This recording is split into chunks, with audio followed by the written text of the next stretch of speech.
Not the dramatic kind of rain that floods streets and makes headlines, but a steady, soaking drizzle that clung to suits and umbrellas alike. Arjun Malhotra stood beneath the glass awning of his newly acquired textile factory, checking his watch with irritation. Meetings waited.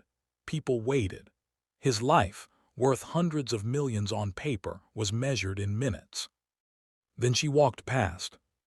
She wore a faded blue uniform, sleeves rolled to her elbows, hair pulled into a careless ponytail. There was grease on her cheek, a smear she hadn't noticed. She was laughing at something another worker said, a brief, unguarded sound. Arjun froze. The world seemed to tilt, the noise of machines and rain dissolving into a dull roar. His chest tightened, breath caught halfway in. He knew that face. Not just similar, not reminiscent. It was the face he had memorized once, traced with trembling fingers, kissed goodnight for 10 years of his life. His daughter's face. Anya had been 8 when she disappeared. The official word was lost, the newspapers said missing, and the police, after months of searching, said unlikely to be found. Her photograph had aged on missing person posters, her smile reconstructed by artists who had never heard her laugh. Eventually, the world moved on. Arjun never did. The girl, no, the woman paused near the gate, noticing the expensive car, the security, the man staring at her as if he'd seen a ghost. She frowned. "Sir," she asked politely, "are you okay?" Her voice was Anya's, that much he registered, deeper, roughened by years of shouting over machines. Still, his knees weakened. "I'm fine," he said, though it was a lie. "What's your name?" She hesitated, eyes flicking toward the supervisor. "Arohi," she replied. "Sir." A different name. Of course. He nodded stiffly as she walked away, each step hammering against his ribs.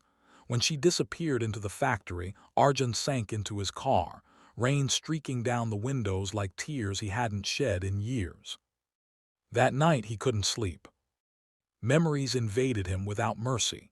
Anya holding his finger at the park, Anya sulking when he missed a school play, Anya vanishing in a crowded market while he argued on the phone. That single moment had fractured his life. His marriage crumbled under grief. His wealth grew as if to mock him, success piling up where joy used to be. By morning, he had made a decision. The next day, he returned to the factory unannounced. He watched from the floor this time, pretending to inspect machinery while his eyes followed Arohi.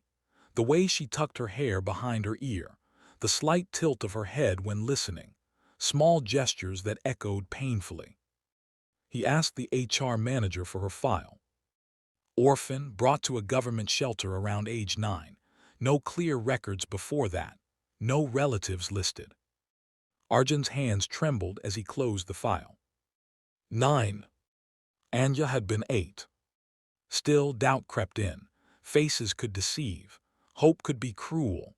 He had lived long enough to know that miracles were rare and often costly. He arranged for a casual conversation in the cafeteria. He asked about her life, careful not to sound desperate. Arohi answered politely but guardedly. She spoke of hard years, of moving between shelters, of working since she was 15. "Do you remember anything before the shelter?" he asked. She shrugged. Flashes, a woman singing, a man who smelled like sandalwood, a red balloon, she laughed softly. "Probably my imagination." Arjun's heart pounded. His wife used to light sandalwood incense every evening. On Anya's 8th birthday, he had bought her a red balloon shaped like a heart. Still, he said nothing.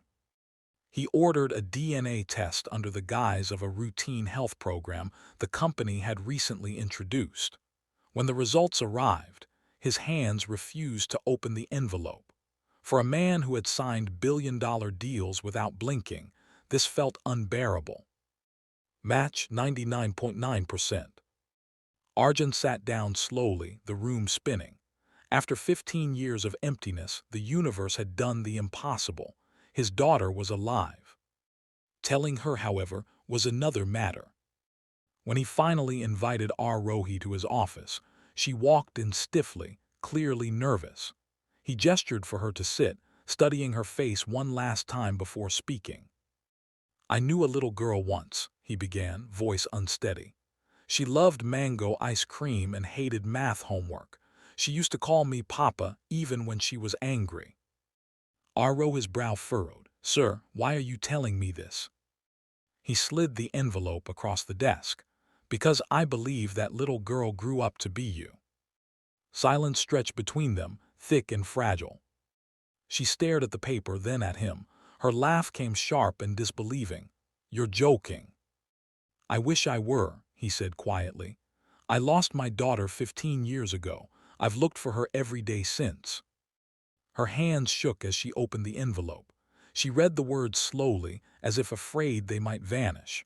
Her eyes filled, but anger followed close behind. "You think a piece of paper makes you my father," she snapped. "Where were you when I slept hungry, when I was beaten in shelters, when I stopped believing anyone would ever come for me?" Each question struck like a blow, and Arjun did not flinch. "I failed you," he said. "Not by choice, but that doesn't erase the pain. I don't expect forgiveness. I just wanted you to know the truth." She stood abruptly. "My truth is that I survived alone. I don't need a millionaire to suddenly appear and rewrite my life." "I don't want to rewrite it," he replied. "I want to be part of it if you'll ever allow me." She left without another word. Weeks passed. Arjun respected her silence, though it tore at him. He didn't stop her from working. He didn't shower her with gifts. Instead, he did something quieter. He funded the shelter she'd grown up in, improved working conditions at the factory, started scholarships in Anya's name, then stopped himself, changing it to Aroha's. One evening, she showed up at his house unexpectedly. "I remembered something," she said, standing at the gate. "A man running through a market calling my name. I remember being lifted onto his shoulders." Tears blurred his vision. "I never stopped calling for you." They didn't embrace that night. Healing didn't work that way. But they talked, for hours, about what was lost, about what remained. Months later, when she finally called him Papa, it was quiet and uncertain, like testing a fragile bridge.